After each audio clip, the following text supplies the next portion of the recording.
Hey yo, what's up? How you doing? Okay, so today we're gonna be going over how to make this very simple villager breeder for Minecraft Bedrock Edition. Yes, this is a repeat of one of my older designs, but the video when I go back and watch it, I don't like it. So I want to do a little repeat with just a slight redesign actually to go ahead and help out a little bit. But if you're interested in just getting into the materials and the build tutorial right away, go ahead and just check out the timestamps.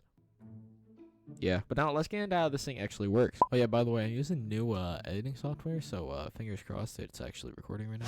So the way that this works is quite simple actually. All that you need to make villagers is realistically just villagers and beds on the Bedrock Edition. So what you do is you come up here and you go ahead and you throw some food on this trapdoor right here. You can make them metal if you want to, or iron or whatever, and then you press a button and then you feed the beast, right? Now go ahead and step back and they should pick up the carrots and they should start throwing them at each other, or the carrots, the bread, whatever you decide to put in there, and they should start tossing it back and forth a little bit. As you can see, after just a little bit of time, the villagers actually start making babies. Now the important thing about this is the piston, right? The piston is going to push them into this wall right here, and as you can see here, if they are not pushed all the way against this wall, baby villagers are going to get pushed this way. But if they're pushed all the way against this wall, there's no room for the baby villager, so we'll always get shot out in this direction, which is why it's very important that just every time you feed the beast, you always just do it with this method, which is why I'd say put an iron trap door if you don't think that you're going to, stick to it. Alright, so then once they get pushed out into the chamber down here, they will grow up, and just for sake of the video, I'm going to go ahead and spawn some adults in. Alright, so as you can see, I got some adult villagers down here, and as you can see, sometimes it gets a little crazy because they'll start throwing food from down here, and then they'll start breeding and making more babies. And what tends to happen is villagers tend to stick to the back. The adult villagers tend to get pushed to the back and the babies to the front, which is good because of the minecart transportation system. Now, the transportation system is really simple. So the back here has a chest with a bunch of minecarts in it, right? And then you have a hopper right here that goes into a dispenser. And then the dispenser is powered when you press this button right here. It will go ahead and hard power this block, which will power this redstone, soft power in this block, which will be extracted the power by this repeater right here. And then we can go ahead and then we can see that it will power this redstone torch, which is powering this block, inverting this. And yes, all that redstone wiring just to get one minecart out of a dispenser. So now that you have them in this chamber right here though, and they're grown up, you can go ahead and press the bomb button right here and it will dispense a minecart. Now, sometimes it takes up to 2 to 3 minecarts to actually get them flown, but after that, they just comes out just like you're pressing the button normally. So you can go ahead and press the button again, and sometimes they'll come zooming out and they'll come right here, which is why I have the second powered rail right here in case they're like a nitwit, or in case you get a baby, you can go ahead and you can just kill them. Or if they're good like this, you can send them off. And then you can go ahead and request for another one. And then they'll end up getting shot out. And then sometimes they'll come out in big packs. Like that right there. One of the best ways to avoid this is to have like a baby chamber where you can just send all the baby villagers. And it just helps clean out the system and make it a little easier for the minecarts to come out. The reason they don't come out easy is because the baby villagers are in the way. And then when it comes to actually spawning baby villagers in, right? How does it actually work? Well, you need some food for your villagers to eat. And then... not eat, but to breed and share and trade. And then you need beds, so 2 beds for the breeding villagers, and then every single bed past that extra bed, that breeding villager's bed, they can make into babies. So if you have like 10 beds and you only have these 2 breeding villagers, you can have 8 babies. The maximum amount of villagers total is equal to the maximum amount of beds. That's basically how it works. Alright, everything you're going to need is inside of this chest. You'll need 15 building blocks of choice, 10 slabs of choice. You will need 30 glass if you want to see them. If not, it doesn't really matter. You'll need at least 3 beds. You'll need a rail. You'll need 4 powered rails, 1 redstone dust, 2 redstone torches, a redstone repeater, 4 buttons, stone or wooden doesn't matter, a regular piston, a hopper, a dispenser, not a dropper, a trapdoor, wooden or iron, 2 chests, and at least 1 minecart, but you're probably going to want more. And then you're going to need, obviously, 2 villagers at least, and then I'd recommend giving them beetroots or potatoes because those are less valuable food sources than carrots, and especially bread.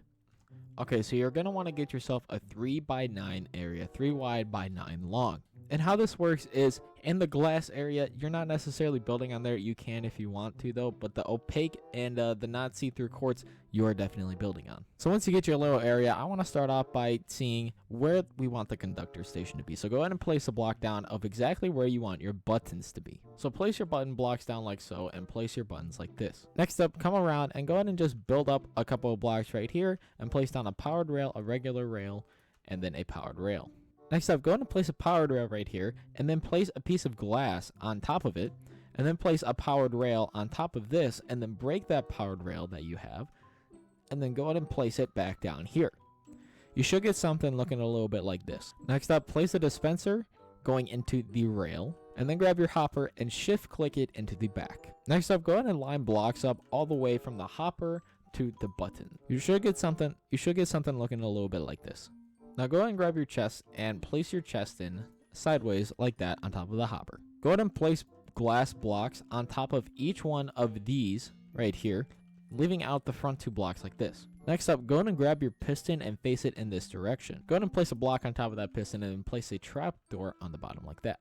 Next up, go ahead and grab your slabs and slab all the way around the outside. Next, go ahead and put a stone button on top, and this does make a spawn-proof platform. Technically, nothing can really spawn on it because it's so tiny anyway, but that's just, you know, an extra precaution. Next up, come to the back here and grab some temporary blocks and build out a little bridge like this. You're going to have to do this every time you want to put in beds, and start from the top to the bottom. Next, go ahead and place your 3 beds on top like this, and like I said, if you want to continue, all that you have to do is lower it a little bit, and then you can put more beds down. And then when you get to the chest, what you want to do is you want to break this block, go like this, place the bed down, and then you can go ahead and just place the chest like that again. Now for the redstone, which actually isn't that hard. Go ahead and break down right underneath the button like this. Place down a piece of redstone dust directly underneath with a redstone repeater taking an output going in this direction.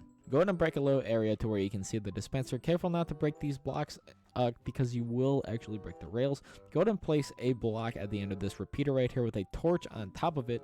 Break out this direction a little bit, and then place a block directly on top of the torch with a redstone torch on that block. If it is inverted, you did it correctly. If not, go rewatch it. Next up, go ahead and throw however many minecarts you have saved up into the back of this chest here, and it will go into the dispenser automatically.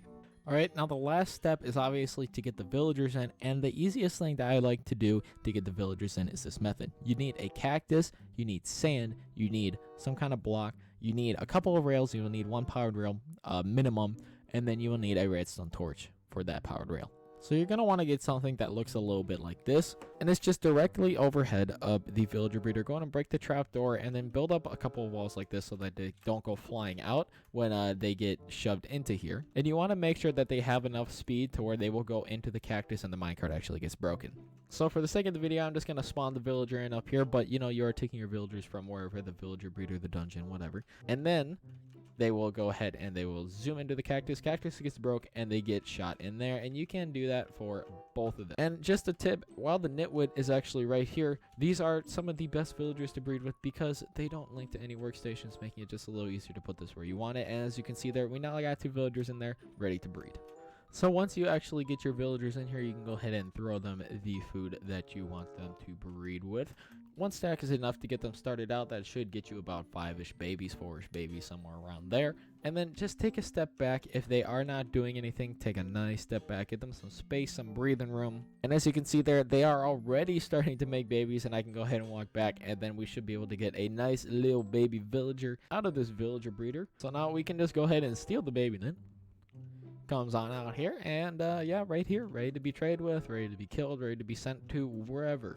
All right, y'all, yeah, but that's gonna be it for this video. If you liked it, leave a like, subscribe if you're new and you like the content. With all that being said, see you guys in the next one. Peace out.